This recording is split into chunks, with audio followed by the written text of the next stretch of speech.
Tyler Perry has a character he played called Medea. Yeah. And I mean, there's a video out there by Medea called Let It Go. Okay. And it randomly popped up my Facebook page. And I don't know, it's because Siri was listening and just hearing me like playing about, you know, being lonely and sad at the time. And Siri was like, you need to watch this. So, but I saw this video by Tyler Perry called Let It Go. And it changed me, man. It was like, if people don't want to be a part of your journey, let them go. I want to officially welcome you, David Boyd James, to Pop-Up Conversations. We're very excited to have you here, sir. Thank you so much, man. It's an honor to be on the show, and I appreciate everything that you're doing to bring more awareness into the community. Great. Awesome. Now, I typically start by going to the start. I love to go back to the start. Now, I've listened to as much as I can find about you. I know a few things here and there, but if you would be kind enough to take me back to your childhood, just growing up, I want to get a sense of where you met music or how music met you before all of the success that you now have has come your way. I want to go back to that initial place to find out how all of this got started. Well, first and foremost, I just want to say again, thanks for having me on the show. And I appreciate that question because, you know, really, we as artists don't always get the chance to get into the, you know, the real details that lead us to where we are. So, ironically, I'm coming to you live from my old bedroom that I grew up in. Wow. That was part of, that'll be part of the, and has been part of the process over the last 3 years of, you know, the things that have happened. But I grew up as an only child in this apartment that I'm in right now. Thanks for all the hearts, guys. I appreciate it. I grew up in this apartment with my mom and dad. They've been married just over 40 years. Both of them were born and raised in Newfoundland on the East Coast with really big families, and music, family are just two things that I grew up with and around. My mom has 13 brothers and sisters from the same mom and dad. So big gatherings and playing guitar and just being around music my entire life has just been a part of my upbringing. Never really knowing that, you know, my destiny was to become a professional entertainer. You know, but I grew up with it in the house all the time. Awesome. Now, when you were growing up, so again, I think the average of the answers I've gotten for people who have gotten into country music is that there's a storytelling element to country music that pulls people in. So twofold question here. Would that be the same for you? And at what point did music start to call you? At what point did you know that this is something that you could actually try your hands at? I mean, I got into music as early as 12 years old, 11, 12 years old. And, you know, at the time, I didn't really understand why I loved it so much. I just really enjoyed it. And I think as we get older and we have experiences, we start to look at music in a completely different light. You know, with country music specifically, I feel like it's just humble truths. You know what I mean? I mean, it's like, country music allows me the opportunity to express myself and my personal experiences in the most vulnerable possible way, you know? You know, as a songwriter and as an artist, I think it's really cool to sit in a room and write a song and put it out there, you know, and just see the impact that it can have. And I don't mean like, you know, just being on the charts and the radio and all that kind of stuff, but, you know, even like someone like yourself, you know, we've never met before, but I have a song that just touched you in a certain way, you know? So that to me is the most important thing. You know, music, in my honest opinion, is the world's greatest medicine. And to be able to have that kind of impact on other people's lives, means so much more than money or fame or notoriety or any of that stuff. So it's a special thing. Awesome, awesome. So I know that you used to be in a band, and you guys toured for a while. Was it actually country music you were doing then, or a different style of music? No, it was like rock, top 40 rock. Um, Okay. like the Nickelback 3 Days Grace stuff. Okay. And those years were the years I really kind of, you know, pounded the pavement in the bar scene in Toronto, playing the Reverb, Cathedral, Opera House, Mod Club.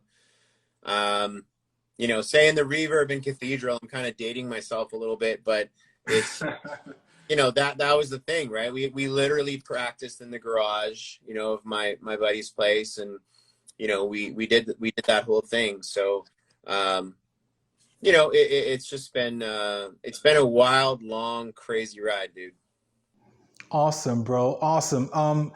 I think it makes a lot more sense now, putting your story in context, to see that you have that background where you come from, that musical background. But again, it brings me to this point. Now, the very fascinating thing about your story is in 2017, I guess, where you made that pivotal decision to walk away from a 9 to 5 and really reinvest yourself back in music.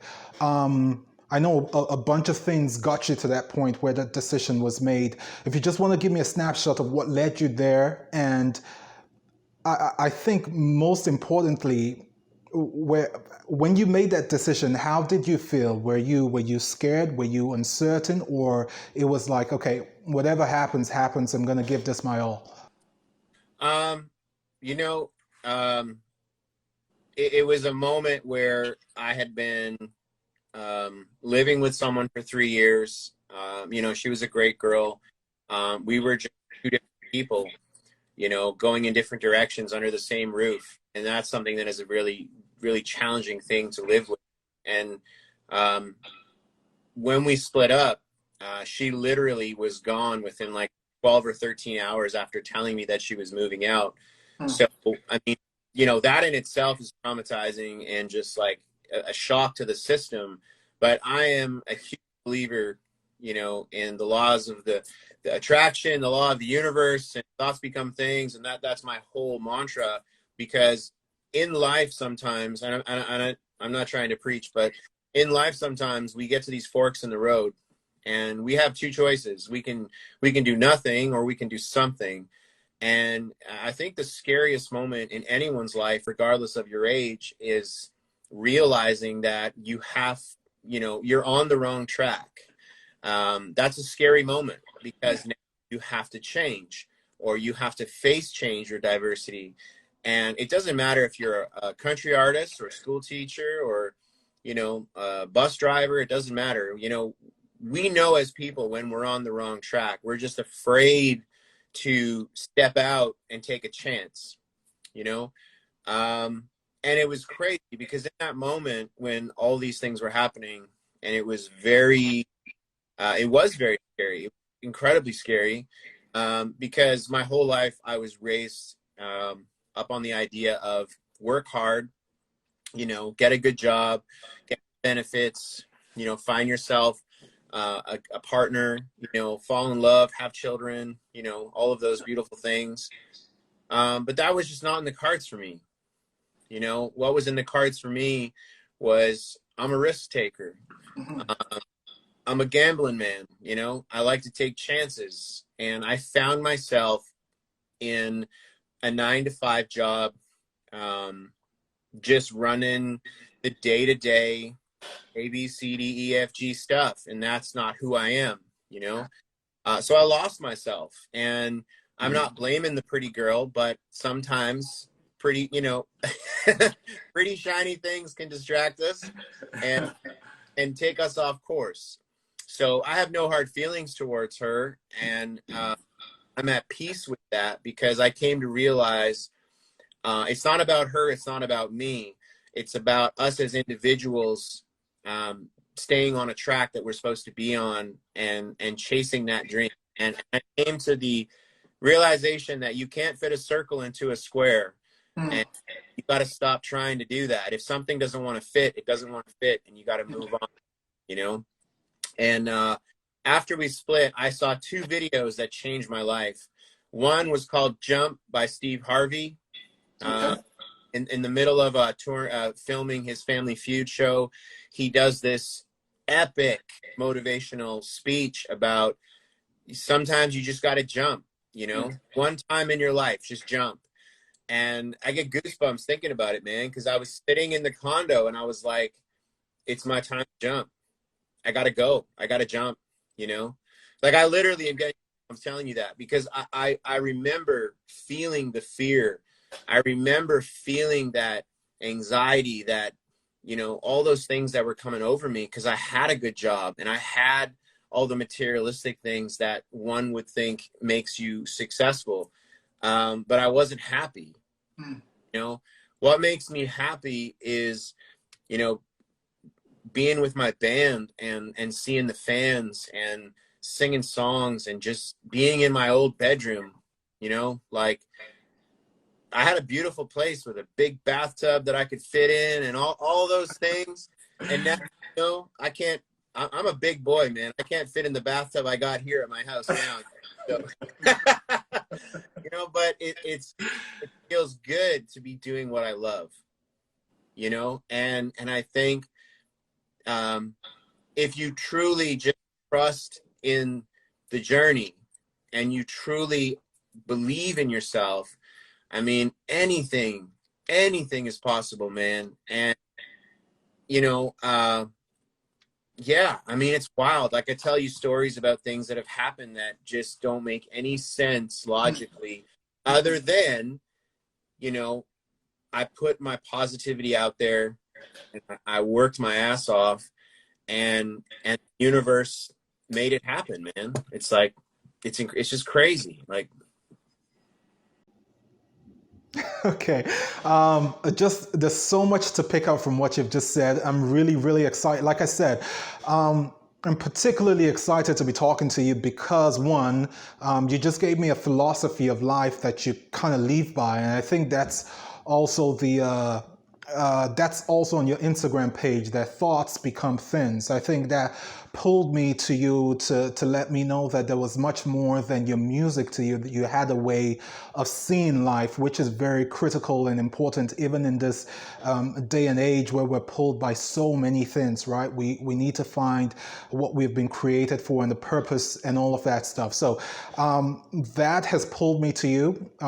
You said there were two videos though. So Steve Harvey, I am very familiar with that jump video that you spoke about, but what was the second thing and that actually got you on your way? And I want us to, as much as you can, be practical with how you actually moved into the space that you wanted to occupy in terms of music. So I know that you quit your job and all of that, but just for people who are watching this, who are going to see this and rewatch it, what are those practical steps besides, speaking something into existence and believing? What were the steps you took to get you on your way towards music? Tyler Perry has a character he played called Medea. Yeah. And I mean, there's a video out there by Medea called Let It Go. Okay. And it randomly popped up at Facebook page. And I don't know, it's because Siri was listening and just hearing me like playing about, you know, being lonely and sad at the time. And Siri was like, you need to watch this. So, but I saw this video by Tyler Perry called Let It Go. And it changed me, man. It was like, if people don't want to be a part of your journey, let them go. Now, as I say that, it sounds so easy, right? Like, just let them go. It's easy, but it's not easy, Of course not. right? Yeah. But here's the thing. The person I was with hated country music and told me verbatim when I said I wanted to get back into music, they said, that's not what I signed up for. Ouch. That's exactly what that person said to me. But here's the thing. As I got more comfortable with my journey and who I am as a man, I understood that more. because she's right. It's not what she signed up for. You know, when she met me, I was a businessman. You know, I had my ducks in a row. And all of a sudden I decided I wanted to be a country singer. And it's not that I wanted to be a country singer. It's that I wanted to get back to what I love so much, which is music. And so, yeah, she's right. It's not what she signed up for, but the life that I was living is what I did sign up for, because I lost my way.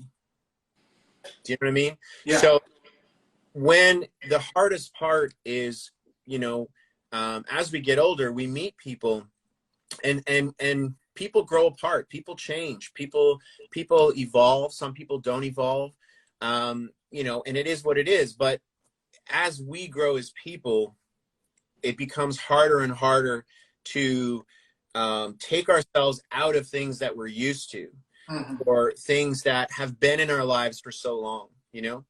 So that was a really difficult thing. You know, it was a really difficult thing to kind of go, all right, I'm going to start over.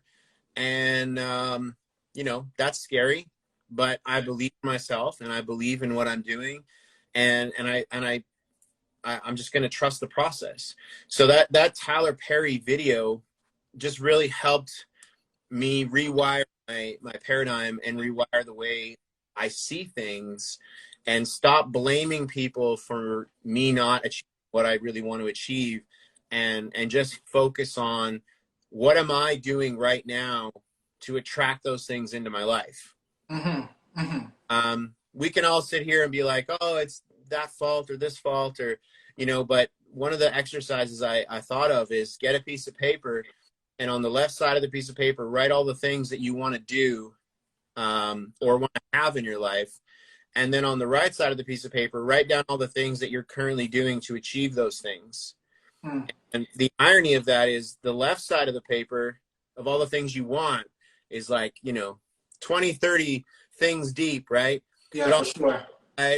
When you got to think about what are you doing to get those things now, it's like empty. So you wonder, well, how come I haven't achieved the things on the left? Well, it's because you're not prioritizing your life, and you're not prioritizing what you want to attract into your life. You know, so those two videos specifically really kind of helped change the way I see the world, the way I see people. What's going on, y'all? My name is Eagle Boy James, and thank you so much for joining our live stream. Put on by Chevrolet Canada Boots and Hots, y'all. Come on, let's get it.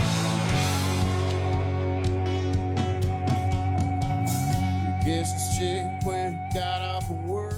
So we go back to 2017. You're done with your 9 to 5. You don't do that anymore. I assume you had music already written, or you started new writing sessions and you called up old buddies, or you made new friends. I just want to get a sense of how, because like I said, you know, for someone listening, they hear all of this stuff and they get excited, but when it comes to that very practical stuff, like you said, making a list and say, okay, this is where I want to be, and then on the other side of the list, all the things I'm doing to get there, and it's very shallow or it's non-existent. I want you to give me that step that you took to get out in front of your dream and start, you know, championing that cause. So you quit your job, okay. What happened next, and what got you to Boots and Heart? And just give me a sense of that. Man, I love this interview so much, man. You got such great questions. I'm gonna flip it on you though for a second before I answer your question. Okay. Doing what you're doing. I love stories, man. I twofold. So I'm going to tell you, I love stories, but I'm particularly interested in Canadian arts and culture, because I know the U.S., you know, shines so brightly, and when you have something that shines just as great, but not in the same intensity, it tends to overpower, you know. So I'm committed to one, storytelling, but more importantly, storytelling for arts and culture in Canada. So that's why I do what I do. So thank you for sharing that. And to the people that are watching this right now or going to see it later, the two words that he said that stuck out, that answer the question that he asked me, The second word out of his mouth was, I love. And then he continued to explain what he loves. And then the other word that stuck out is committed. So when you have love and you have commitment, my friend, you have the most powerful combination of words imaginable. Because in this business, or in any business, or anything in life, you must have love and commitment to succeed at anything. And that is all it is. You know, I've had people message me and, man, like you came out like 2 years ago, 2.5 years ago, and now you're on the billboard and you won Boots and Hearts and you signed a major record deal, and how did you do it? And there's no magical way. It's love and commitment. And that's truly what it is. And a lot of hard work and just waking up every day and being committed to what you love. You want to have a successful relationship with somebody, then you commit to that person and you love them. You know what I mean? And that person, if they have half a brain, will commit and love you back. Or, like Medea, let it go. You know, and it's a beautiful thing, brother, when you find your self-worth as a person and you stop looking at the number. You know what I mean? Like how much money do I have in my bank? Or how many people are following me? Or how many people like my posts? Or how many people are watching this live? You know, it doesn't matter how much. What it matters is the quality of those people that are watching or liking or sharing, or, you know, the quality of those dollars in your bank. You know what I mean? And someone may say, well, what does that mean? Well, you can have lots of money and not be happy. True. You know, I had a lot more money back then and I wasn't happy, you know, but it's not about money. It's about fulfilling what's inside of you. You know what I mean? And so to answer your question, it started with me going, what do I want to achieve? You know, I didn't say I want to sign to Warner Music. I didn't set benchmarks of I want to win Boots and Hearts. These were milestones that were opportunities that I grabbed a hold of and gave it my all. And the outcome, the outcome, you know, was the outcome. All of that aside, it's the love inside of you. It's that passion. You know, I often say when I do interviews to the viewers, like, I'm not getting paid to do this. You're not getting paid to do this. So why are we doing it? Mm-hmm. Because we love it. We're committed to the community to bring a positive message. It's not about money, you know? So that's where I think as we grow, you know, the expectation becomes, well, how much are you getting paid? You know, or what are you getting out of it? We got to stop looking at things like, what are we getting out of it, and doing it for the love, because that love and commitment to your art will eventually turn into a career where you do get paid to do. You know, someone asked me recently, well, what makes you a professional entertainer? Well, I make my income strictly off entertaining. You know, so I get paid to perform, therefore I'm a professional entertainer. It doesn't matter if you're a professional grass cutter. If you get paid to cut grass, that's what you do. Mm-hmm. You know, so it really just boils down to love and commitment. And because on the days that are hard, you know, and we just went through a whole year with COVID, and we're still going through it. If you don't love what you do, there's no way you're going to survive something like a pandemic. True. You know what I mean? True. So, I mean, we could talk about like the business side of things and strategy and all that kind of stuff. And, you know, that obviously plays a role in it, but you have to love what you do, because all those hours you're going to spend on marketing and connecting dots and flying down to Nashville and meeting with people. And, you know, that costs money, time, but you're doing it because you love it. And that truly, as cheesy as it sounds, that is the answer. It's love and commitment. No, I don't think it's cheesy at all. I think because it sounds so, because it's not overly complex, I think that's why people kind of turn away from this kind of. Okay, let me just back up a bit to say I'm having one of the most insightful conversations I've had in a really long time when it comes to doing this stuff. So thank you so much for doing this and for being open as you are to talk about these things. So. So we move to now. I listened to an interview where you gave, and again, I just want to reiterate, so it doesn't seem like you're saying all of this stuff because you're talking to me. But I listened to another interview where you say the exact same thing. I think the interviewer said something to the likes of about you were down to 8 for the Boots and Hearts. Stuff, and you gave a brilliant answer to say it didn't matter what happened, that you were going to show up and play, and regardless of what happened, you had a path that you were on, and you were going to, you're going to walk it regardless of what happened in that competition. But it so happened that you won, and that, led to putting out the record, Couldn't Hurt, under Warner Music Canada.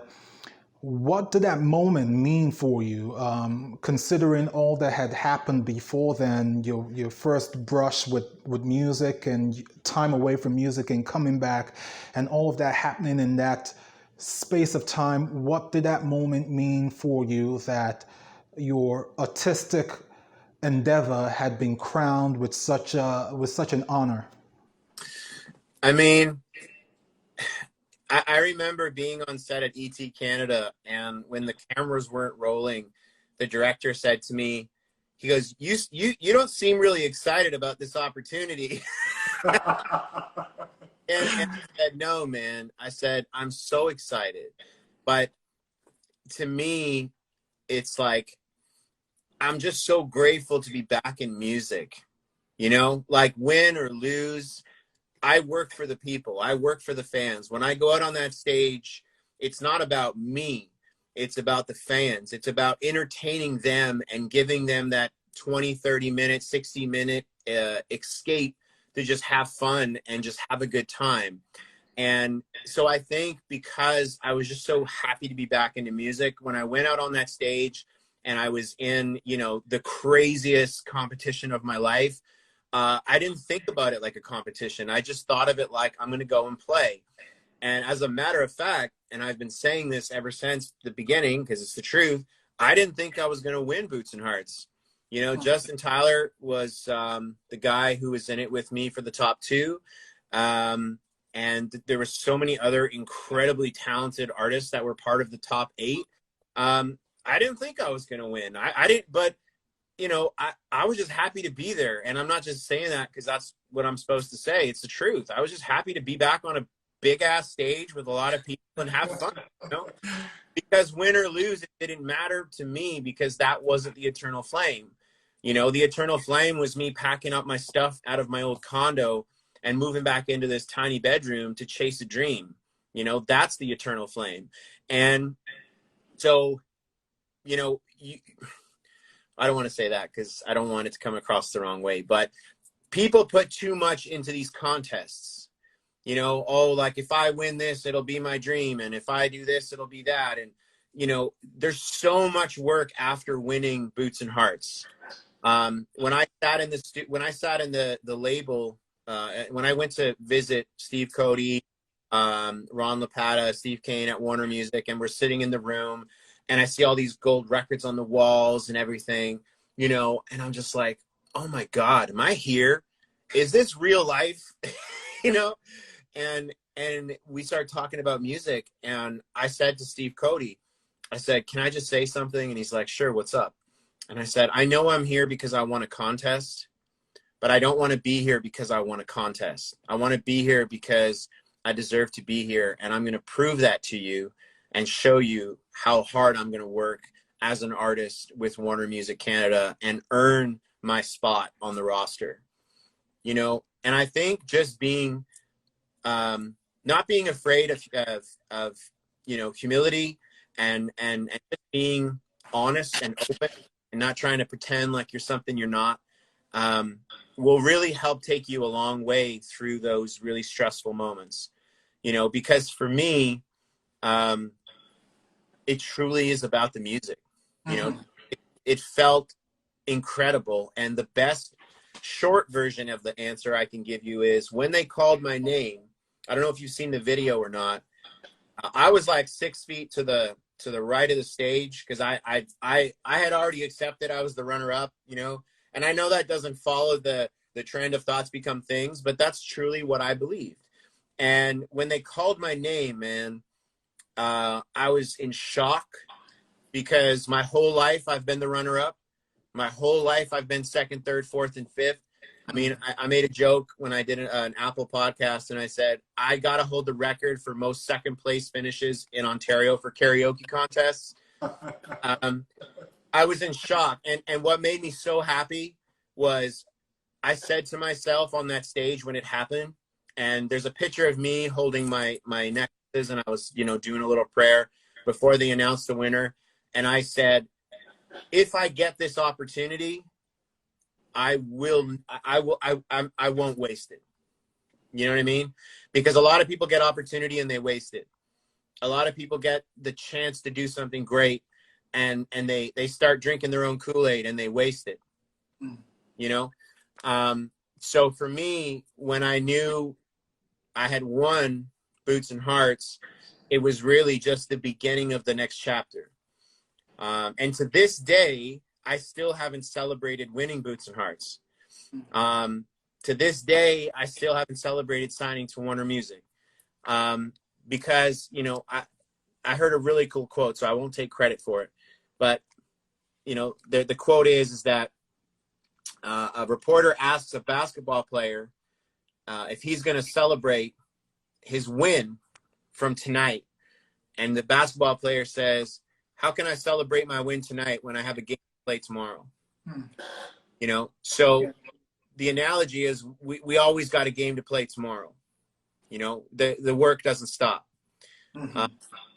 So I'm grateful for the opportunity.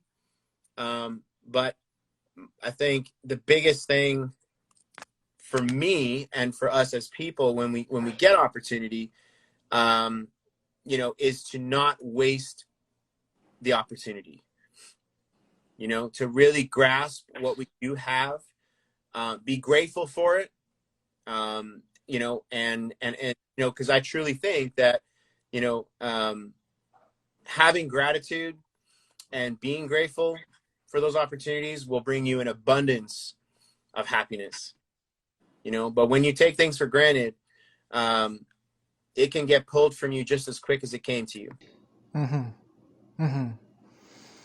Wow, so much. I honestly think if we were to meet in person, the conversation will never end. We're all kind of like on the same wavelength, so which is very good.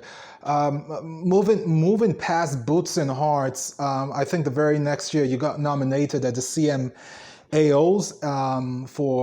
you got nominated, and again, I think that's also, I just want to pick up on what you said earlier about you being at that space because of winning a competition, but you didn't want to continue to leave there, or rather to embody that space just because of that. But again, so many things have happened after then to kind of like, what's the word now, affirm your space or your place in this space in the, you know, Canadian country music scene. So with all the stuff that has come after that part of winning Boots and Hearts, are you more settled into the role that you now have as an artist and saying, okay, because I've heard you say this multiple times that you found your family here. Are you now more settled into that space? No, because I think the moment in life where we settle in anything, we get comfortable. And when we get comfortable, we take the foot off the gas pedal. And that's a big mistake that I think people make. I feel welcomed. Okay.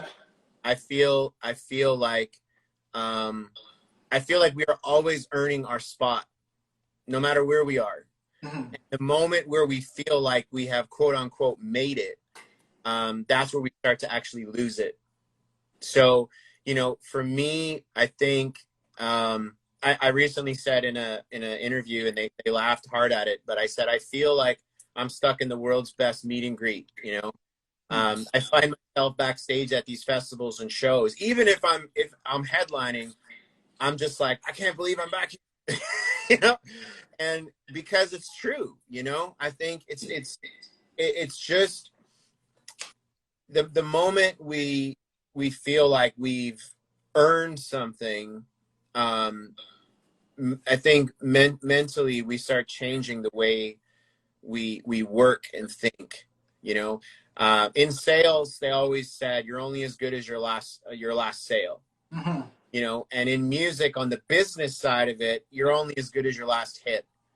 You know, because this is the music business, right? You gotta, you know, Warner Music or any record label isn't going to sign you just because they think you're a nice person.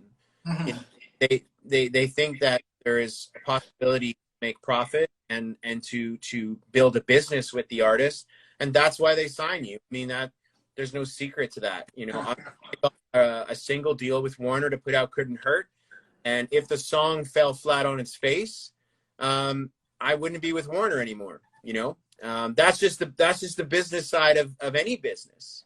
You know, so I mean, and I think too, when you look at business, there's a reason why Starbucks can charge $7 for a coffee and Timmy's charges $2.50. They're both selling coffee, but you know, there's a culture with it, there's a branding with it, there's all these special things you can do with it. So just like an artist, you know, whether you want to appease to the masses in the commercial world, or you just want to play at a coffee shop, at the end of the day, it's still music. Mm-hmm. There's different elements of it. So I think I try not to get caught up in some of that stuff and just focus on the music and meeting people and supporting other artists. And I've had some close friends of mine say to me, like, you know, you're always sharing other people's music. Like, aren't you worried that they're going to steal your fans? And no, that is a terrible mentality.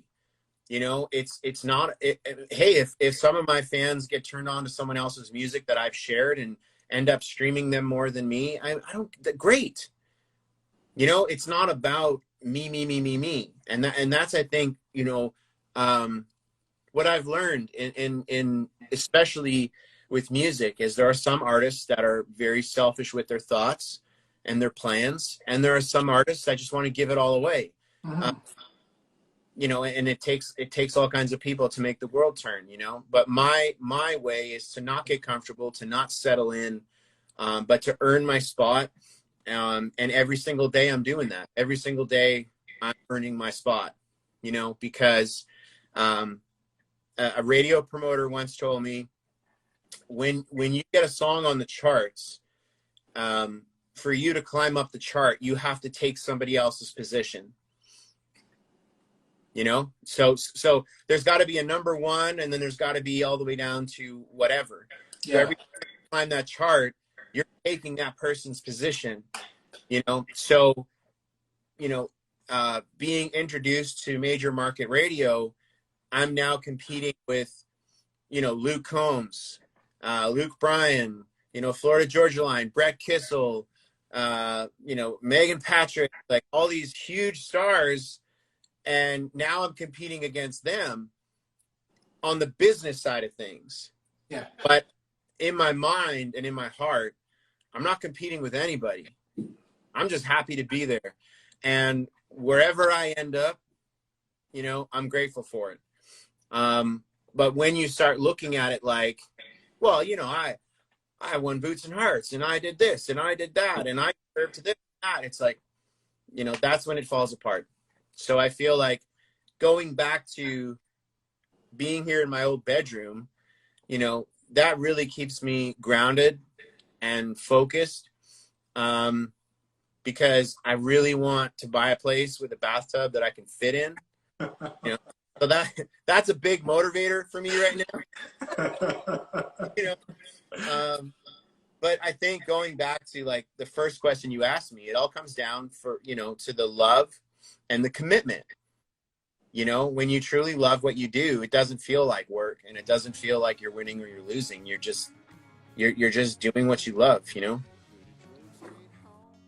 Today at 5 o'clock, he sat on the porch, drifted off while the sun drops. Yeah. I could have hit the interstate, he skipped down and slipped away. Went anywhere I wanna go, so everybody in here should know I don't need to be at this bar with a pretty girl on my arm. But it's Okay, so again, like I said, so much to unpack in what you say. I want to get really quickly. I want to get the process of creating Couldn't Hurt. I saw you perform that. It was the last song you did in your set last year for the Boots and Hearts Festival. There's also a song in there that I want to ask you about, but I want to get a sense of how that was recorded. I know you worked with some amazing people on that record, but if you give me a sense of how that was put together, how that was recorded, and also what the reception has been so far. I do know what it has been, but just for the people who are going to be listening to this. So for Couldn't Hurt, my good buddy Aaron Allen, who just won the Rising Star Award that I was also nominated for at the last year's CMA Ontario Awards, he called me up and he's like, "Hey man, I got this song and we're stuck on the second verse. I'm writing it with James Barker from James Barker Band, and Joe Irving is another songwriter and incredible musician from Toronto. And we just think the song is very much your vibe. Do you want to take a swing at it and write the second verse?" And I said, sure. So I was fishing at the time, which is what I'm usually doing, and I'm not working on music. And so I wrote the second verse, and it was exactly about fishing, and it matched with the song. And sent it back to Aaron. Aaron sent it over to James. He was an touring at the time. I didn't know James at the time. Like we had kind of chatted a little bit, but that was basically it. And he texted Aaron and said, "Hey man, I really like what Dave did. Why don't you see if he wants to cut it as a single?" Which I was absolutely, humbled by and blown away. Immediately said yes, and I demoed it up and I sent it over to A&R at Warner, and they loved the song and they felt like that would be a great, debut single with the label. And the song went out September 25th last year. We're at like 2 million streams on the song, and the song is sitting at 39 on the charts right now, which is like just ridiculous. And it's just crazy, man. It's it's hard to believe, to be honest, at sometimes, but I think just that's what's happened. So it just goes to show you that a phone call, something really simple, can manifest into a dream. Sure. That is what happened with that song. Absolutely, and it also points to the fact that I think you've said this throughout our conversation about making the most of opportunities when they show up, and I think you did just that with that song. I want to ask about the song you played before that. I don't know if you can remember, but the reason I bring up this question, though, I think for the people who are watching, that it is consistent with all that you've said so far. So let me tell you how I interpret what you said before you played that song to everybody here. So you said it was a slow song, "Love You Sober," I think it's the title of the song, but you had met a lady and she had told you her story about what she went through. I think what stuck out to me the most is that you took someone else's, you were that benevolent to write about somebody else's story. It didn't have to be yours. Um, but you wrote about somebody else's story to the point where you actually made a record from it. I think that has been consistent with what you have said so far throughout about being more of a community than an individual, and it's touching upon a very important topic, which is mental health and stuff like that, which you admitted to in that stuff, that you do not have an experience of that, but this lady had told you her story in such a way that you had to oblige and write about it. So the question here is, what pulled you into that story that you want to write about it? I was just fascinated about that, and I said when I had the opportunity to talk to you, I was going to ask. I'm touched that you're asking me about that song in particular, because that's not a song that I've played a lot live. So that's really cool. When I met this young lady, she shared her story with me, and it shocked me because I grew up with very loving, supportive parents. Always just were there for me, supportive, loving, kind. And this young lady had a very different upbringing and youth and adulthood. And when she told me her story and told me what she had went through, it shocked me because I think, we can be very ignorant people to not understand what other people are going through because we are not going through it. Mm-hmm. If we're not experiencing it, then it's not real. That's how some people think. And when she told me the story, I just couldn't believe what she had gone through and what she had been through. And I asked her if she was comfortable sharing more of the story with me, because I just wanted to understand it. And she had gone through severe physical abuse, mental abuse, and had turned to drinking as a way to deal with the pain, and drugs as well. And so what stuck out to me is she told me that she had never experienced love, especially sober. And I asked her what did that mean, and she said that she had gotten pregnant at 15 years old, and I don't want to get too deep into the details, but it was a very shocking, sad story. And to me, I thought a lot of people would meet someone like that and go, too much baggage. I don't want any part of it. Or, they would run from it in fear of how it may impact them. Whereas I think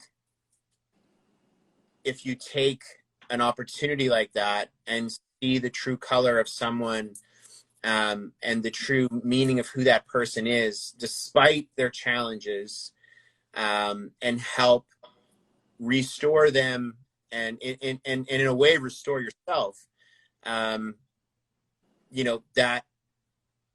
that to me is just a really special thing. And so that the song Love You Sober was the idea of loving someone through sobriety and to sobriety, and the lyrics in that song are very specific to that person's life. But the more I started to play it and sing it, it was amazing at how many people would come up to me after a show and say, one that sticks out is this big burly dude in Barrie. When I played it there, he came up to me and he's kind of in tears, and he's like, I just lost my brother to drunk driving. And that song just really touched me. I mean, like, that's a pretty heavy thing, to have someone come up to you and say, when the song was written for something completely different.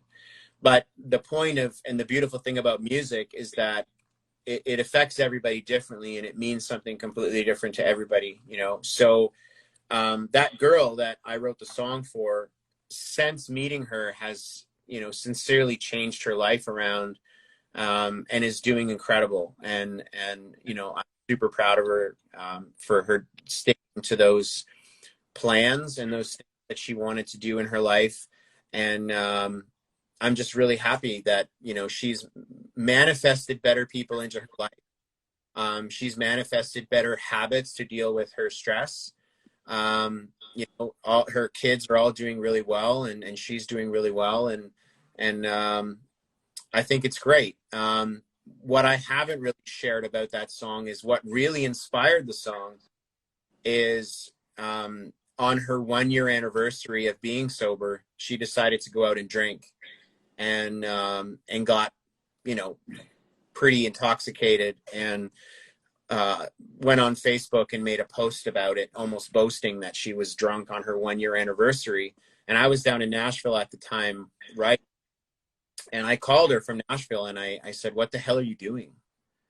And she's like, "Oh, you know," and I'm like, this is not funny. This isn't a joke. Like, you know, you've been through so much, and you spent the last year being, you know, clean, and now you just throw it out the window because you're having a rough day. Like, you know, you got to find the strength to fight through those things. You have children, you know, and it was just a week for her, and you know, she's doing incredible things now. So I think, you know, I wrote that song.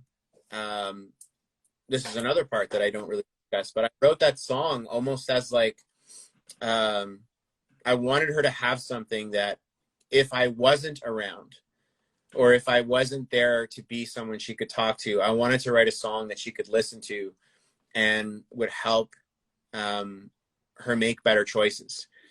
You know, and I think what's really crazy is I've released a couple of songs, and I've seen people do TikToks.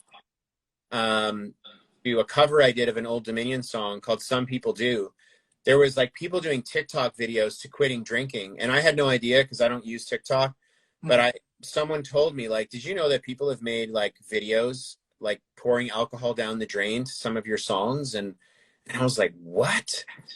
Like, that's crazy. You know what I mean? But like, that was the point of that song. It's just to help inspire her, to see the light through the darkest of days. And if it inspires other people along the way, I mean, that's the ultimate goal. But yeah, that's, you caught me off guard with that one, buddy. That's a great question. It's all good. No, it just I was very touched with how you introduced it and the content of the song itself. So I said I was going to ask. When I thought about doing this, I thought we're going to talk about music, but we have talked about so much more. It's almost like a masterclass of how to live life. So I'm very, like I said, I'm so excited about how insightful this conversation is, and people are going to be able to watch this back to see that you are by yourself an embodiment of what you can do when you start to put in the work, when you start to change your attitude and your mindset about life, and that it is possible. It is possible to turn away from a life that we don't want and go towards the direction. It's not going to happen overnight. You have put in a lot of work. Most people don't get to see that because, you know, it's all curated, very curated, what we see online and all of that. But I have spoken to, and I know a ton of musicians. It is hard work. It is hard work. None of this is a joke by any stretch of the imagination. So before I let you go, I'm going to have really two quick questions. The last year, 15 months or thereabout, has been really tough for arts, for artists across Canada and even across the world. I want to get a sense of how you've coped so far, how you've been able to navigate that. I think it's very important to get such lessons. And then I'm going to find out who you're listening to right now in Canadian music. So those two questions, as quickly as you possibly can. Well, I think the first couple of months of the pandemic were very scary because nobody really knew what was going on or what COVID was, or it was just a very kind of, you know, well, what does this mean? What I think is really beautiful is how people around the world have come together and found a way to work together and work through these challenges, regardless of what you do for a living. So for me, I have two very, very supportive parents, and I have wonderful friends and family around me that have my back and have been really supportive. My team behind the scenes, my producer, Jeff Dalziel, we talk like almost every single day.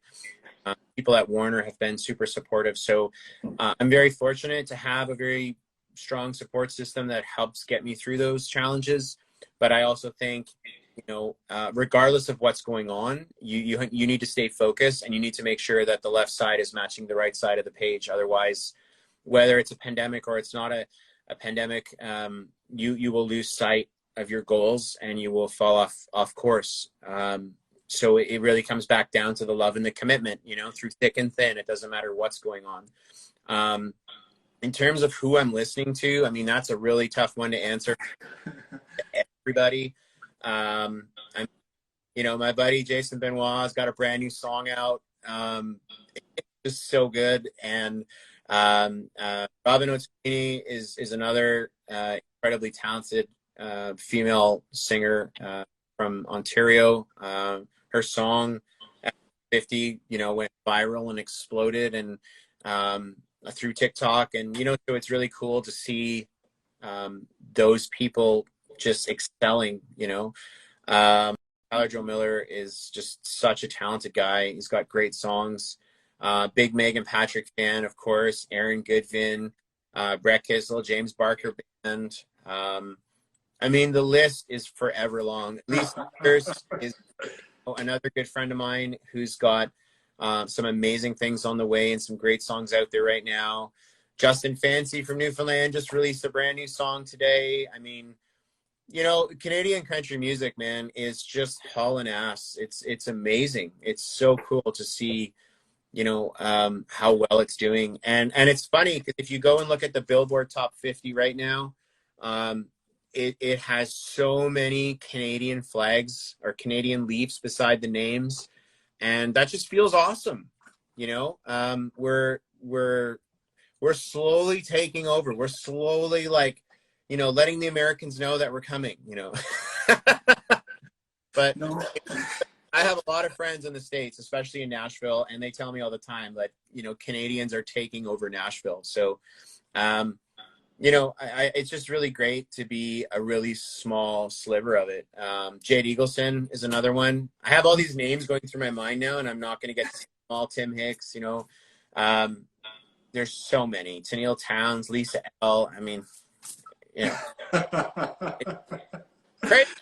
There's so much talent. Like, how do you pick?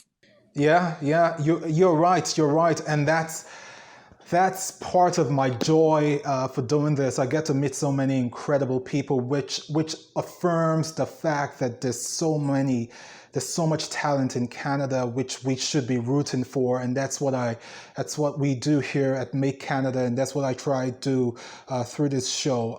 David, it has been my singular honor. Like I said, you have conversations, and then some are more like just a guide to life, which yours has been today. I couldn't be more happy for us being able to do this. I know this isn't going to be the last time we talk because there's so much to talk about, but for now, I want to thank you for your time today. I thought this was going to be a 20 minutes conversation. It's like an hour, but that's how much I thoroughly enjoyed myself talking to you, and I'm sure everybody who joined in today did as well. So thank you to everybody who joined in as well, David. You were you're amazing. We wish you nothing but success. I appreciate that.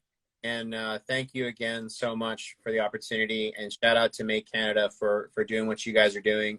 I think it's because of platforms like this that artists and people get to share their stories, and that to me is more important than the music. At the end of the day, we are all people doing what we love, and that is what is going to keep this kind of stuff happening, is just being able to do what we love to do and being committed to it. Awesome.